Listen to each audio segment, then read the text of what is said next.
E, gente, deixa entrar o resto do pessoal.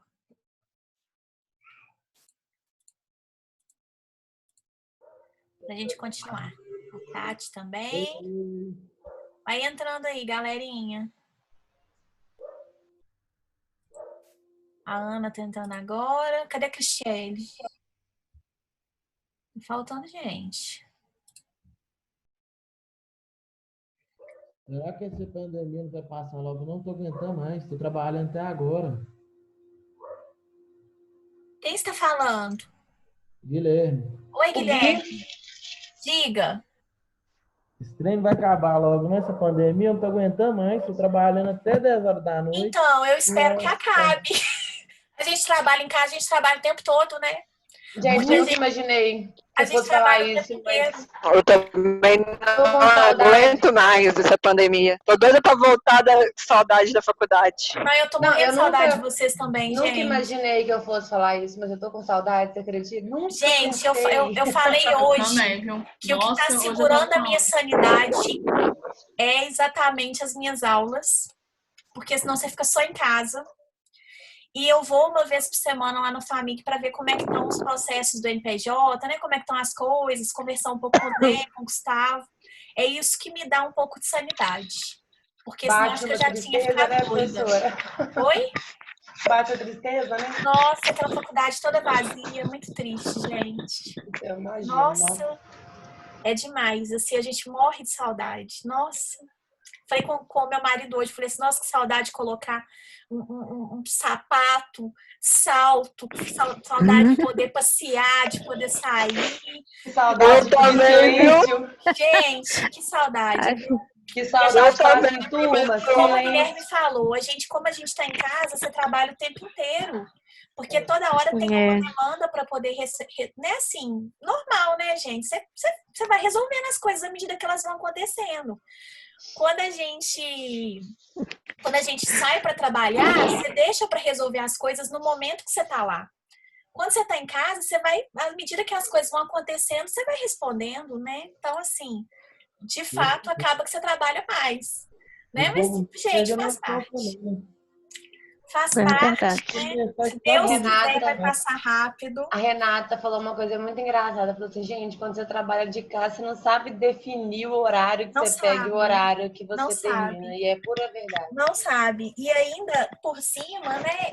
Se eu abrir a porta aqui agora, a Laura entra correndo aqui. Mentira. Me segura e fala, mamãe, mamãe. E aí coloca, me enfia dos bonecos da Peppa aqui no meu colo. E aí, não tem jeito, gente. Então, quando eu tenho que... Ela é eu fico gostosa aqui, demais, professora. eu fico Não tem aqui noção. trancada. Se eu deixar a porta aberta, já era. É isso, gente. Mas a gente vai Aí ela conseguir. É um desafio tanto que eu acho que nunca ninguém pensou, né? Nunca, gente. Eu nunca pensei que isso fosse acontecer na minha vida, na vida de qualquer um de nós, a gente não poder sair de casa por conta de um vírus que tem a transmissão muito rápida, que faz com que o sistema de saúde não aguente atender todo mundo. E aí, não, eu acho que nunca ninguém imaginou que isso pudesse acontecer nos tempos modernos. Acho que não.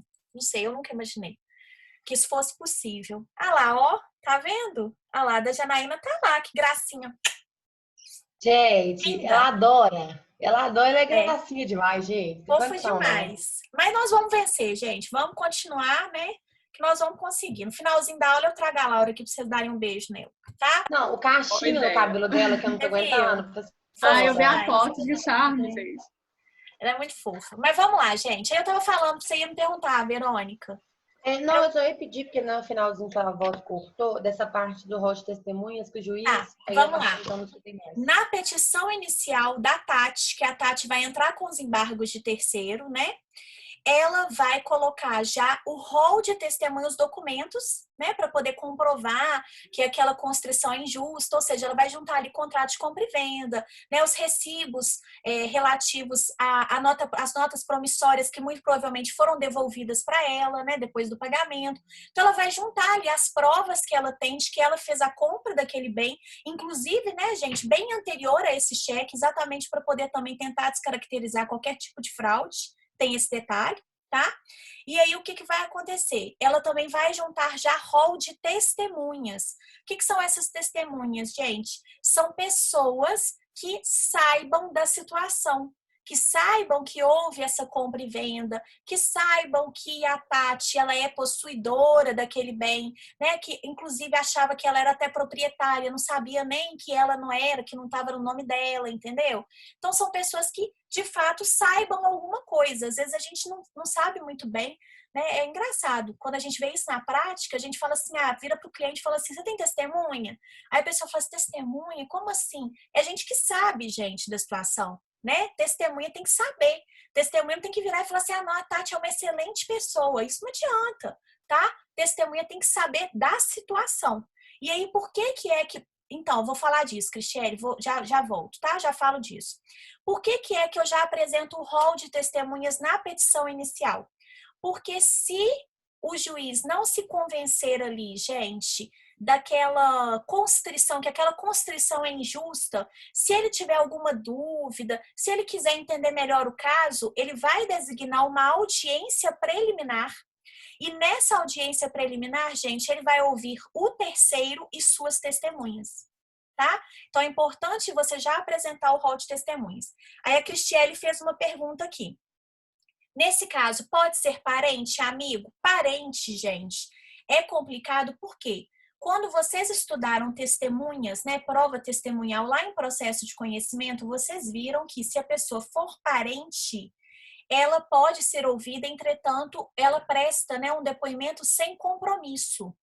É o que a gente chama de, ela vai ser ouvida como informante. O depoimento dela, quem vai valorar o depoimento dela é o próprio juiz e vai dar o valor que ele achar devido. Então, eu posso até rolar a pessoa como, né, um parente meu para ser minha testemunha? Pode. Só que vocês têm que entender que ele não vai prestar o compromisso com a verdade. Né? É uma testemunha que a gente fala que não presta compromisso. Por quê? Exatamente por causa do grau de parentesco. Tá? Amigo pode? Uai, gente. Depende do nível de amizade, né? Tem amigo que é igual irmão, mas amigo em tese pode, tá? Se a parte contrária, por exemplo, né, fizer alguma oposição, contraditar a testemunha, dizendo que ela é sua amiga íntima, foi sua madrinha de casamento, confidente, aí mostrar as fotos lá no Instagram, best, coraçãozinho e tudo mais, provavelmente vai dar ruim, tá? Mas, né? Até que isso aconteça, um amigo, normalmente uma pessoa próxima, acompanha, sabe, da sua vida, sabe o que aconteceu, tá? Então pode. Parente, gente, é que é muito complicado, tá? Parente é que é muito complicado, mas a amizade, dependendo do grau de amizade, pode, tá? Se vocês tiverem alguma dúvida, volta na parte de prova testemunhal, lá do CPC, se não me engano tá no 474. Deixa eu confirmar aqui para vocês, tá? A prova testemunhal, porque aí, não, tá menos. Que aí, ó, prova testemunhal a partir do 442, tá? Aí fala aqui, ó, podem depor como testemunhas todas as pessoas, artigo 447, exceto incapazes, impedidas ou suspeitas, incapazes, interdito por enfermidade, deficiência mental, menor de 16, enfermidade ou retardamento mental ao tempo que ocorreram os fatos não podia discerni-los, cego e surdo quando a ciência do fato depender dos sentidos. São impedidos cônjuge, companheiro, ascendente, descendente, quem é parte na causa, são suspeitos inimigo da parte ou seu amigo íntimo, tá? Ou que tiver interesse no litígio. Então, como eu falei para vocês, se for best friend, já era, tá? Amigão, coraçãozinho no Instagram, já era. Oi? Qual que é o artigo? 447, tá? Da prova testemunhal. Professora, você pode repetir o que é a prova sumária? Claro, prova sumária, Janaína, é prova simplificada. Prova simples, prova sucinta, tá? Belezinha? E aí, se houver alguma dúvida, o juiz designa essa audiência preliminar, tá? Para poder produzir a prova da posse, para ele poder entender melhor o caso e tudo mais. Bom, a gente já sabe quem que vai ser o autor da ação e agora quem é o réu da ação, tá? O réu da ação, gente, via de regra, é a pessoa que indicou o bem que está sendo constrito, tá? Que indicou o bem para a constrição. Aí que vai ser o réu da ação, tá? Ele que vai ser o embargado, né? A gente fala que o autor dos embargos é o embargante e o réu dos embargos é o embargado, né? Então, vai ser legitimado passivo aquela pessoa que vai se aproveitar do ato de constrição, né? Ou aquela pessoa que indicar o bem para constrição. Basicamente, tá?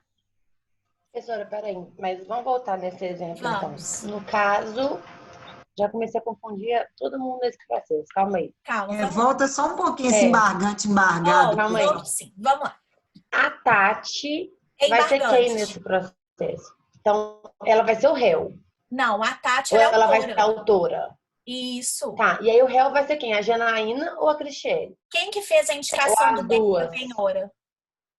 Mas aí que tá, como é que você vai saber quem que fez a indicação? Pode ser Olhando que no o processo próprio autor principal. do processo foi lá e falou assim, olha, juiz, o bem é esse Olhando aqui. você vai ter que verificar no processo principal quem que indicou o bem para poder sofrer a constrição. Então pode ser que nem tenha sido a Janaína, de maldade, não. Pode ser que tenha sido a Cristiane, mesmo sem saber. Pode. Se foi a Cristiane, então os embargos serão contra a Cristiane. Se por um acaso a Janaína que fez a indicação do bem passível de penhora, então é da Janaína. Nesse exemplo que eu falei para vocês, quem fez a indicação foi a Cristiane. A Cristiane que, no caso, ao mover a ação de execução contra a Janaína, diligenciou a respeito de bens passíveis de penhora e na petição inicial da execução que ela estava movendo em face da Janaína, ela já indicou o bem, o sítio, como sendo um bem passível de penhora. Então, nesse caso, os embargos, eles seriam propostos contra a Cristiane. Se por um acaso, gente, a Janaína... ela... Oi? Fala. Essa ação, então, ela vai proteger as duas hipóteses. Aquela pessoa que fez por fazer mesmo, de maldade, e aquela pessoa que fez sem saber. Ela vai proteger o terceiro. Essa ação, o foco dela é o terceiro, entendeu? O foco da ação é o terceiro. Quem que vai ser a parte contrária nessa ação? Depende. Se a indicação para a constrição do bem, gente, partiu, por exemplo, nesse caso da execução, do exequente, então o embargado vai ser o exequente. Se fosse o executado que devidamente intimado tivesse indicado esse bem para poder ser penhorado, então o embargado seria o executado da ação, entendeu? A gente não tem um polo, gente, passivo, fixo. Não é assim, sempre vai ser o autor da ação ou sempre vai ser o réu da ação. Não. Vai ser aquela pessoa que fez a indicação para que aquele bem fosse constrito. Entenderam? Aí eu coloquei para vocês no material. Será legitimado passivo o sujeito a quem o ato de constrição aproveita, assim como será o seu, né? O será seu adversário no processo principal quando for sua indicação do bem para constrição judicial. Então, gente, pode ser que, né, no caso, na grande maioria dos casos, que a constrição ela aconteça ali porque achou aquele bem do executado e tudo mais, e aí o bem, ele foi constrito? Pode. Pode ser que o próprio executado, no caso, e aí ele está se aproveitando disso? Sim. Pode acontecer do próprio executado, devidamente intimado, indicar esse bem passível de penhora? Pode. Como pode acontecer do exequente diligenciar a respeito de bens passíveis de penhora, o que é muito comum, tá? E aí, ele diligenciando a respeito de bens passíveis de penhora, ele indique esse bem para que ele sofra constrição. Diga, Ana. Você está querendo perguntar? Não, eu estou querendo falar. Isso, igual você falou da Cristiane, eu enxergo assim muito claro. Vamos supor que a Cristiane não faz nem noção que existisse essa outra. Ela só busca lá o que ele tem em nome dela, porque ela está querendo segurar um bem, ela está querendo receber. Então, ela busca, acha nos registros lá, opa, tem um sítio aqui. Tá nem sabendo que o sítio já foi vendido, que tem um contrato de gaveta, só achou. Ela não sabe. Achou, tá no nome da pessoa. Não, ela quer receber. É isso. Assim, achou, não sei, tá eu no enxergo nome. Isso fácil. Achou. Tá no nome da pessoa, gente. Geralmente, quem faz essas diligências é o exequente. ele vai apontar os bens que podem ser constritos. E aí pode acontecer. E aí, nesse caso, ele será embargado por quê? Que ele que vai ser o réu nos embargos? Porque ele que pediu a constrição daquele bem. Então, ele é que vai ser a parte contrária. Ele é a pessoa que é interessada, gente, na constrição desse bem. Entende? Agora, se, por exemplo, quem fez a indicação desse bem foi o próprio executado, se fosse, por exemplo, a Janaína, né, que devidamente intimada para poder indicar bens passíveis de penhora, lembrou desse sítio que não foi registrado, está se aproveitando disso, a Janaína é que, nesse caso, vai ser a ré, né, a embargada nos embargos. Beleza? Ótimo. Então, a gente já sabe quem é o autor e quem é réu. Como que é feita a citação desse embargado? A citação, gente, vai ser pessoal se por um acaso o embargado não tiver procurador constituído nos autos principais, tá? Então, via de regra, vamos lá, via de regra, a citação vai ser na pessoa do advogado do embargado, tá? Citação vai ser na pessoa, via de regra, na pessoa do advogado do embargado. Como que é que eu vou descobrir quem que é o advogado do embargado? Simples, gente. Vai no processo principal, identificou quem fez o ato de constrição? Identificou. Tem advogado? Tem. Determina que a citação seja feita na pessoa do advogado. E se a pessoa não tiver advogada? Falo. Diga, Verônica. Porque os nomes estão me confundindo muito aqui. Vamos lá. Embargado é o réu. Isso, e o embargante é o terceiro. É isso? Isso. Deixa eu escrever, porque escreve. É a mesma lógica, olha só. Eu acho que eu não cheguei, não sei se eu falei isso com vocês. Geralmente eu falo isso nas minhas aulas de processo civil 1. Finalzinho NTE é sempre a pessoa que está pedindo. Finalzinho DO ou DA é a pessoa que está sofrendo. Requerente, recorrente, apelante, agravante, reclamante na Justiça do Trabalho, né? Embargante, tá? É a pessoa que está entrando, que está pedindo, é o autor. Finalzinho DO ou DA é quem está sofrendo a ação. Então, embargado, requerido, requerida, agravado, agravada, apelado, apelada, reclamado, reclamada, tá? Então, é quem está sofrendo a ação. Beleza? Então, o embargado é o réu dos embargos. Tá? Beleza? Então, como é que vai ser a citação do embargado? Ou seja, do réu dos embargos. Vai ser na pessoa do seu advogado. Se ela não tiver advogado constituído nos autos, aí a citação vai ser pessoal. Uai, professora, mas como assim ela não tem advogado constituído nos autos? Simples. E se por um acaso a Janaína, que tivesse determinado, que tivesse apontado o bem, e ela não tivesse advogado nos autos, ela é executada, ela não constituiu advogado, mas ela que fez a indicação do bem passível de penhora. Nesse caso, então, a citação dela seria pessoal. Tranquilo? Beleza? Então, vamos lá. Ela é uma ação fácil, gente, só que ela tem alguns detalhes, tá? Esses detalhes são importantes. Vamos lá, então.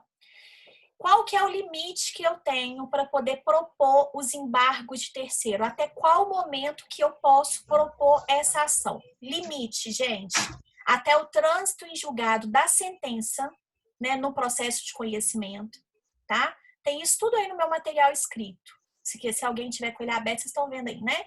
Então, o limite é a qualquer momento no processo de conhecimento até que haja o trânsito em julgado da sentença. E se por um acaso, gente, esses embargos eles forem propostos por ocasião do cumprimento de sentença ou da execução, a possibilidade que eu tenho de opor esses embargos é até a assinatura da carta de adjudicação ou de arrematação, tá? Então, via de regra, gente, até 5 dias depois, né, da adjudicação ou da alienação, mas sempre antes que haja a assinatura da carta de adjudicação ou de alienação.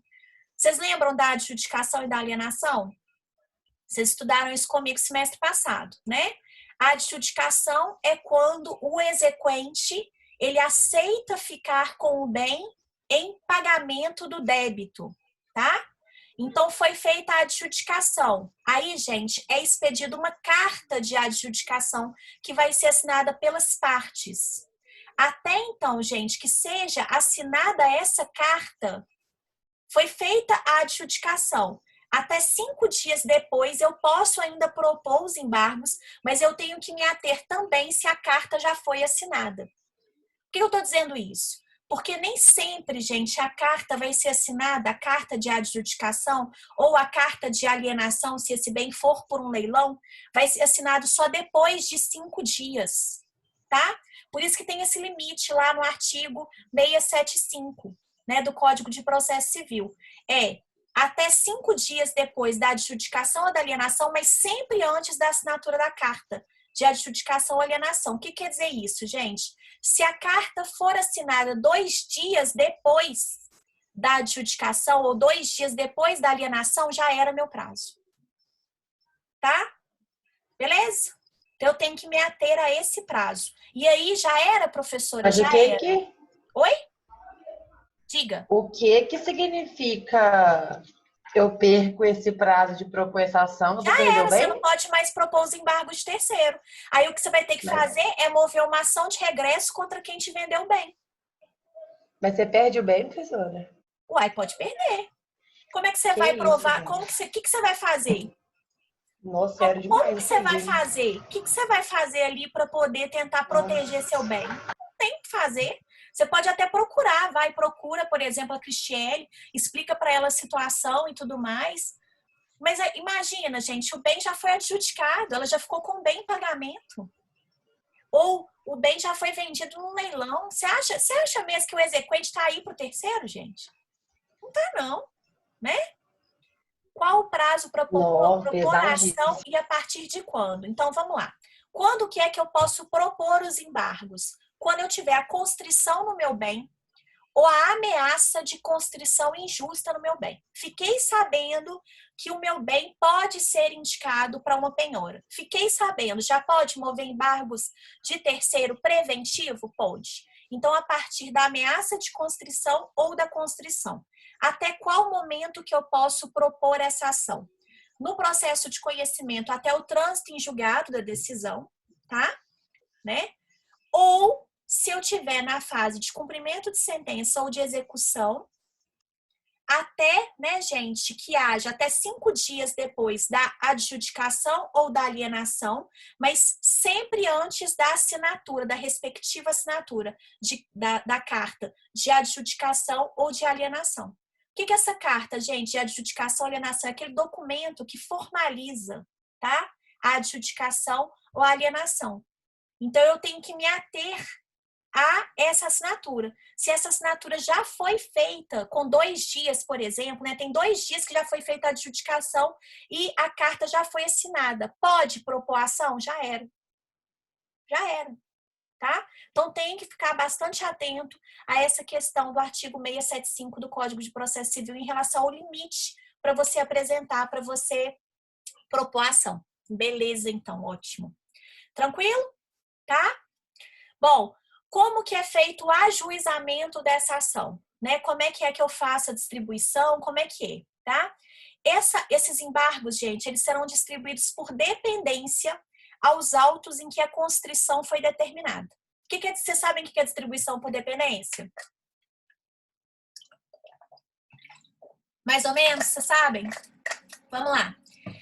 Quando eu falo em distribuição por dependência, é porque é um processo, gente, que é filhote do outro, tá? Então, pode ser um processo em andamento, como pode ser um processo que já está arquivado e tem a questão desse processo principal está sendo rediscutida, tá? Isso é distribuição por dependência. É quando a gente tem processos, gente, que estão ligados. Então, é necessário, às vezes, o desarquivamento de um processo para eu poder propor o outro, porque eu vou precisar de uma reanálise daquela questão. Ou, nesse caso, porque o processo está em trâmite e eu vou ter uma discussão à parte, mas que tem a ver com esse processo principal, tá? Então, eu distribuo essa ação por dependência. Então, se o processo de execução, por exemplo, da Janaína e da Cristiele, está lá na 5ª Vara Civil da Comarca de Belo Horizonte, autos número 0024 19 282 3459, tá? Eu vou distribuir os embargos para a 5ª Vara Civil da Comarca de Belo Horizonte por dependência ao número desse processo que eu acabei de falar para vocês, que eu não lembro mais, que eu inventei da minha cabeça, tá? Então, você vai distribuir por dependência, né? A um processo já existente, isso mesmo. Vai ficar apensado a esse novo processo. Se a gente estivesse falando, gente, de processo físico, seria um processo que estaria ligado com uma cordinha, literalmente, tá? Teria um barbantezinho juntando os dois processos, era um processinho filhote, né? Virava um processo filhote, tá? Então, virava um apenso desse processo. Exatamente. Né? Vocês já devem ter visto também, vocês estão estudando direito de família, já estudaram? Quem está estudando, tem gente que já estudou, né?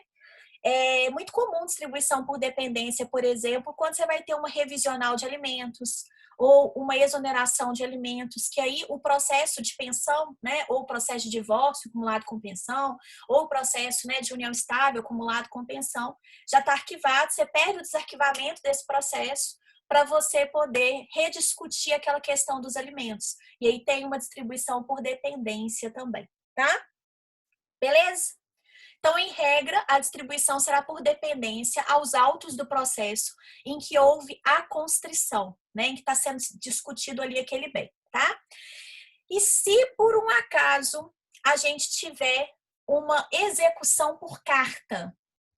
Como assim, professor? E se for uma carta precatória? Como assim? Lembra quando a gente estudou semestre passado, gente, execução por carta? O que é execução por carta?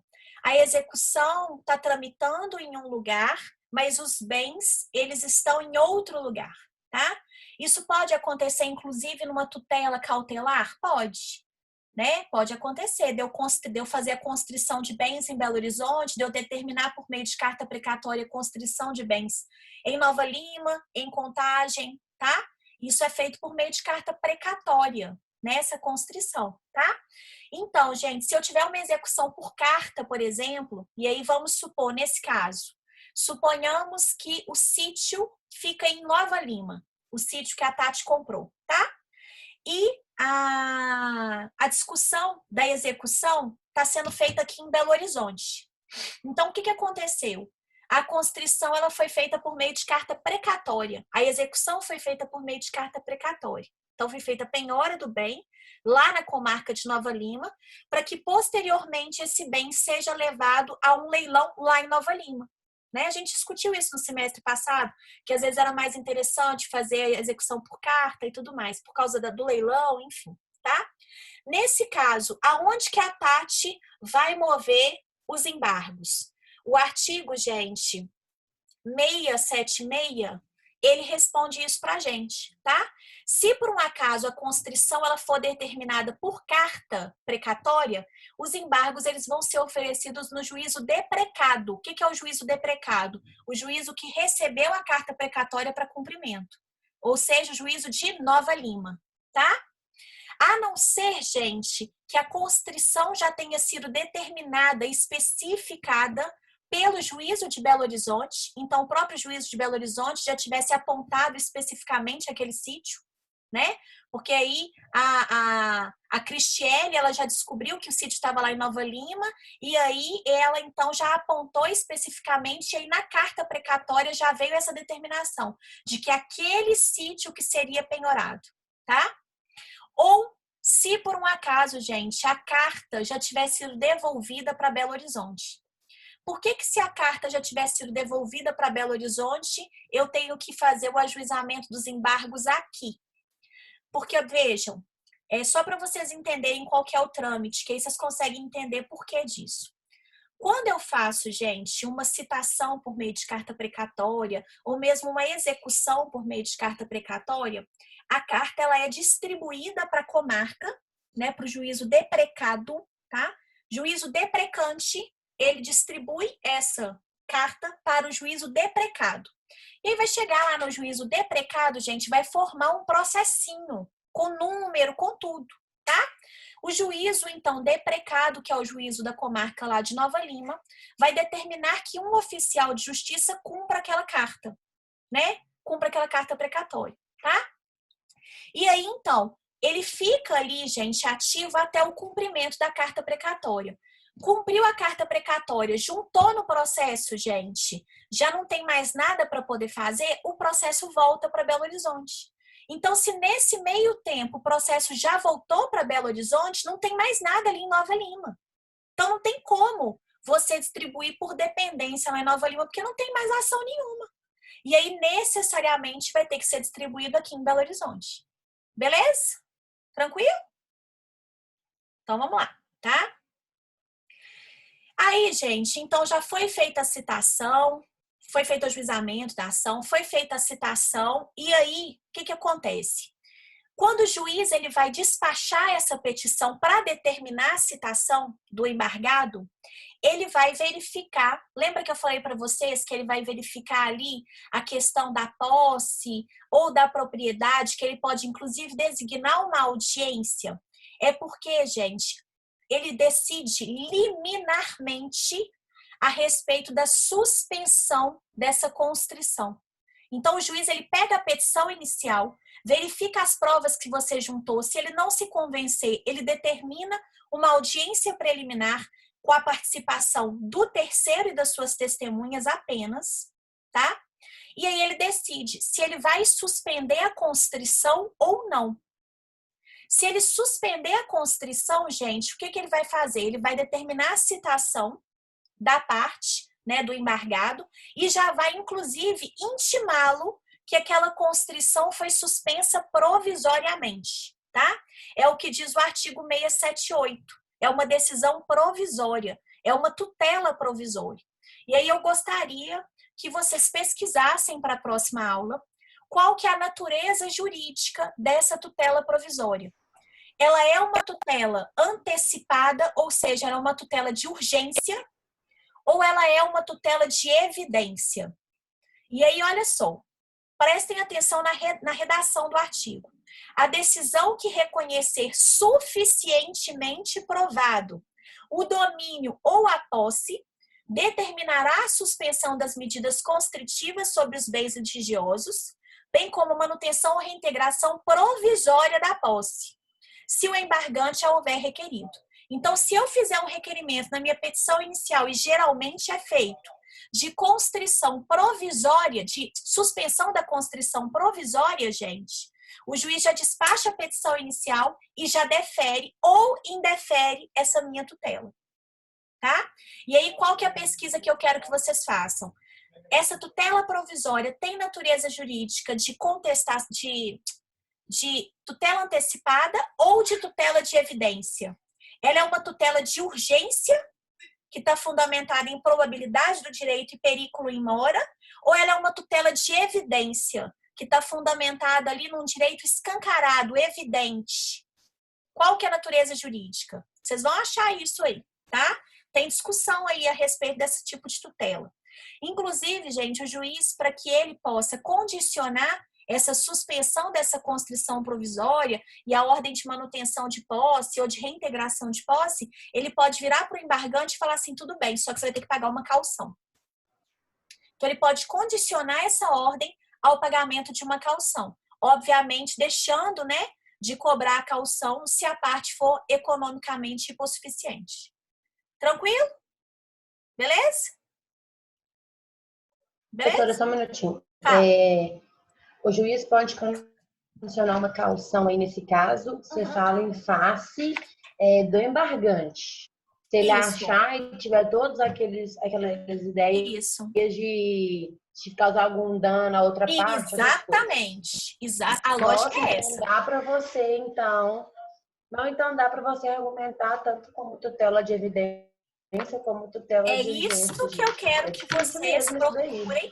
Ainda mais que vocês estão estudando para a prova, né? Então, acho que vai ser muito bom, tá? Eu quero que vocês procurem para poder saber se essa decisão que o juiz ele pode determinar, né, essa suspensão da constrição que ele pode fazer já no início dos embargos de terceiro, se essa decisão, que é uma tutela provisória, qual tipo de tutela provisória que é essa?